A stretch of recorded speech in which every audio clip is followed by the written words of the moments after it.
नमस्ते बच्चों। अपन पढ़ रहे थे बाल गोविंद भगत। बाल गोविंद भगत, इसको ये रेखा चित्र है।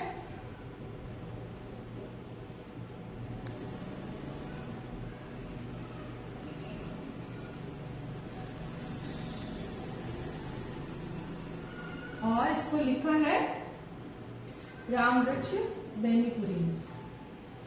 इसने लिखा है इसको राम वृक्ष बेनीपुरी।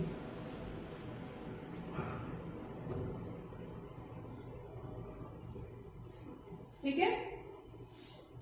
अभी तक आपको बाल गोविंद भगत कैसे थे, क्या पहनते थे, वो सब मैं पढ़ा चुकी हूँ आपको। और अपन ने लास्ट में पढ़ा था कि उनकी वो किसी से मतलब डोर टू व्यवहार रखते, किसी के बिना पूछे कोई चीज काम में नहीं लेते हैं।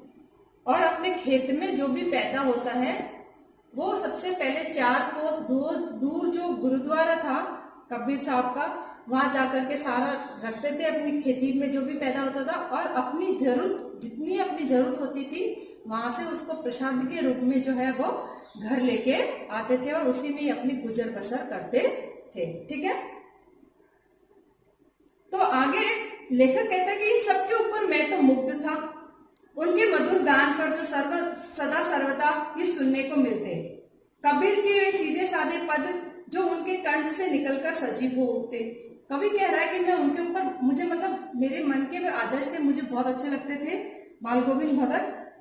और वो जो कबीर के गाने गाते थे और उनके जो पद होते थे कबीर के, वो जब वो गाते थे तो ऐसे लगता था कि एकदम से सजीव हो उठे हो उनके कंठ। जब वो गाते थे तो उनकी आवाज में वो पद बहुत ही सुनने में अच्छे लगते थे।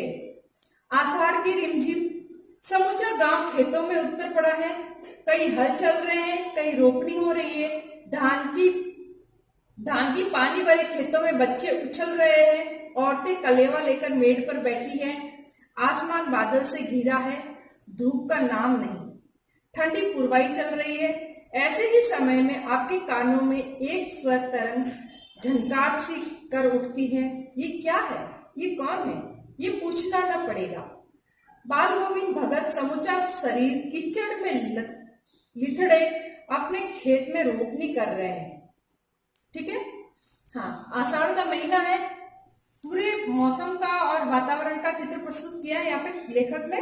सब लोग जो है खेतों में काम कर रहे हैं। कई किसान हल चला रहे हैं तो रोपनी हो रही है। धान के उस पानी भरे खेतों में बच्चे जो है उछल कूद कर रहे हैं।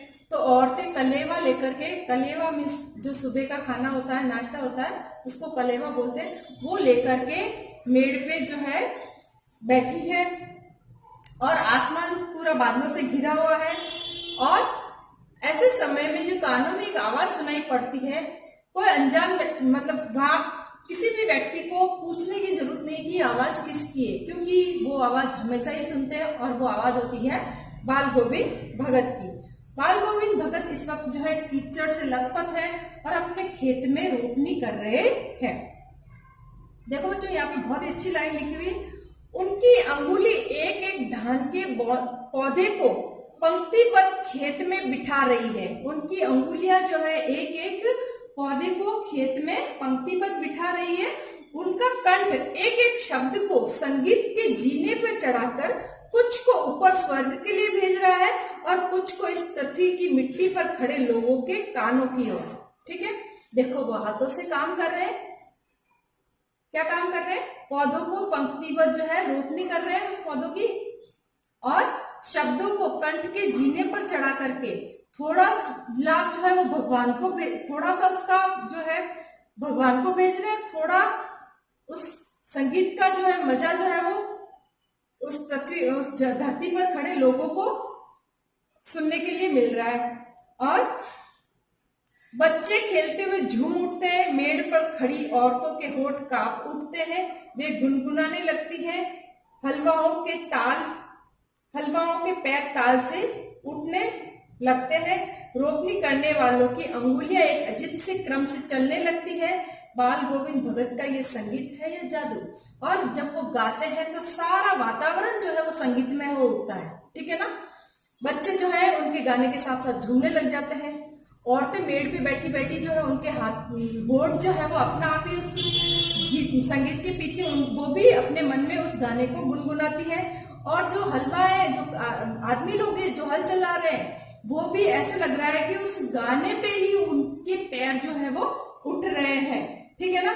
और जो रोपनी कर रहे हैं वो भी उस संगीत के क्रम में ही एक जो है उस अजीब से क्रम से चलती रहती है। और वो संगीत ऐसे लग रहा है कि कोई जादू है जो पूरे वातावरण को संगीतमय करता है और सब लोगों को जो है अपने काम में रत कर रहा है, ठीक है ना।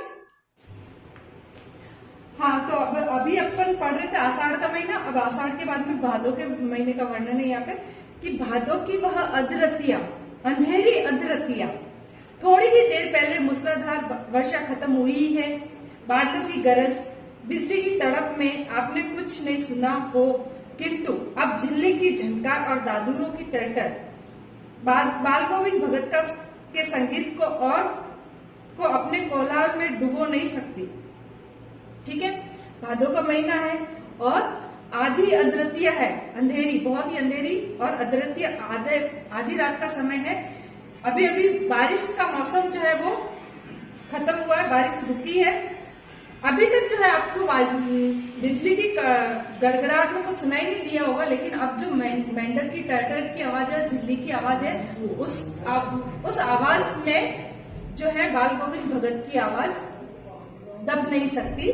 मतलब बाल गोविंद भगत की जो है गाने की आवाज सुनाई दे रही है। उनकी खंजरी ढिमक ढिमक बज रही है और वो गा रहे हैं, पिया गोदी में पिया, पीवा चमक उठे सखिया चूक उठे ना। हाँ, पिया की गोदी में ही है, किंतु वह समझती है वह अकेली है, चमक उठती है, चूक उठती है। ये बच्चों एक जो है ना क्या बोलते परमात्मा के ऊपर बताया हुआ है कि जो आत्मा परमात्मा के पास ही है, लेकिन जो आत्मा खुद को अकेला समझ रही है, इसलिए वो इस मतलब समय मौसम में जो है वो डर रही है बार बार और चमक रही है, चूक रही है, लेकिन वो खुद को अकेला समझ रही है, लेकिन वास्तव में वो अकेली नहीं है। वो जो है अपने आत्मा जो है परमात्मा के पास ही है। उसी भरे बादलों वाले भादों की आधी रात में उनका ये गाना अंधेरे में अकस्मात कौन उठने वाली बिजली की तरह किसी न चौंका देता। जब आधी रात बिल्कुल निस्तब्ध समय है और ऐसे एकदम से गाना सुनाई दे तो कौन नहीं चौंकेगा ऐसे मौसम में, ऐसे समय में। अरे अब सारा संसार निस्तब्धता में सोया है, बाल गोविंद भगत का संगीत जगा रहा है, तेरी गठरी में लागा चोर मुसाफिर जाग जरा, है ना। और गाना गा रहे हो कि हे मुसाफिर तेरी गठरी में लागा चोर मुसाफिर जाग जरा, मतलब हे व्यक्ति तुम जाग जाओ, ये सोने का समय नहीं है, ये तो भगवान को प्रार्थना करने का समय है। तेरी गठरी में लागा चोर मुसाफिर जाग जरा, ठीक है। कार्तिक आया नहीं कि बाल गोविंद भगत की प्रभात फेरियां शुरू हुई जो फागुन तक चला करती है। कार्तिक महीने से उनकी प्रभात फेरी चलती है जो कार्तिक महीने तक आके खत्म होती है। रोज सुबह जो है वो प्रभात फेरी लगाते हैं।